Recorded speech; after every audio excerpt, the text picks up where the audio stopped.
SEOUL Reuters. The United States' top negotiator with North Korea arrived in South Korea on Tuesday, a visit that comes as hopes rise for an easing of tensions on the peninsula in the wake of U.S. President Donald Trump's visit and a lull in missile testing. PHOTO U.S. Special Representative for North Korea Policy Joseph Iikura answers questions from reporters following meeting with Japan and South Korea chief nuclear negotiators to talk about North Korean issues at the Iikura guest house in Tokyo, Japan, April 25, 2017. Reuters. Doru Yamanaka PHOTO Special Representative for North Korea Policy Joseph Iikura will meet with South Korean and international officials, according to the U.S. State Department, although there is no indication his visit will include talks with the North. Seoul's foreign ministry said Iikura is scheduled for talks with his South Korean counterpart Lee Do-hoon on Friday on the sidelines of an international conference on disarmament, jointly hosted by the ministry and the United Nations on the resort island of Jeju. South Korea. Iikura has been at the heart of reported direct diplomacy in recent months with Kim Jong-un's regime in North Korea, which accelerated its program of nuclear and missile testing earlier this year. Using the so-called New York Channel, he has been in contact with diplomats at Pyongyang's United Nations mission, a senior State Department official told Reuters in early November. Even as Trump called talks a waste of time, Iikura has quietly tried to lower the temperature in a dangerous nuclear standoff in which each side shows little interest in compromise.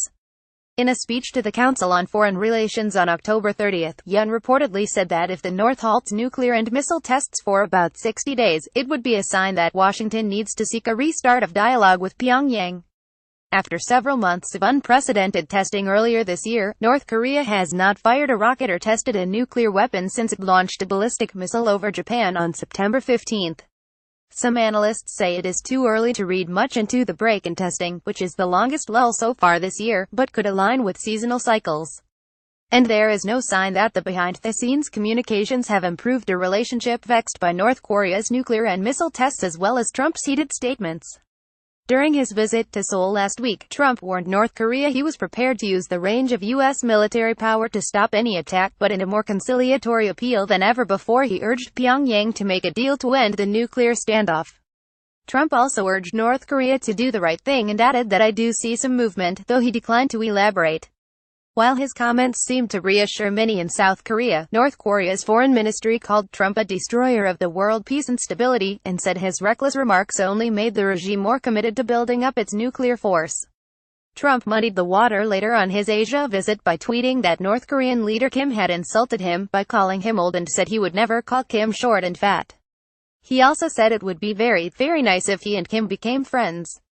It is indeed noteworthy that the president, at several junctures, seemed to open the door to negotiations with North Korea, said David Pressman, a partner at the law firm Scheller Flexner who helped lead North Korea sanctions negotiations as ambassador to the United Nations under former President Barack Obama. However, it is entirely unclear if the president's suggestions are reflective of a strategic shift or merely reflective of what the last person he happened to speak with about North Korea said before the president made those comments.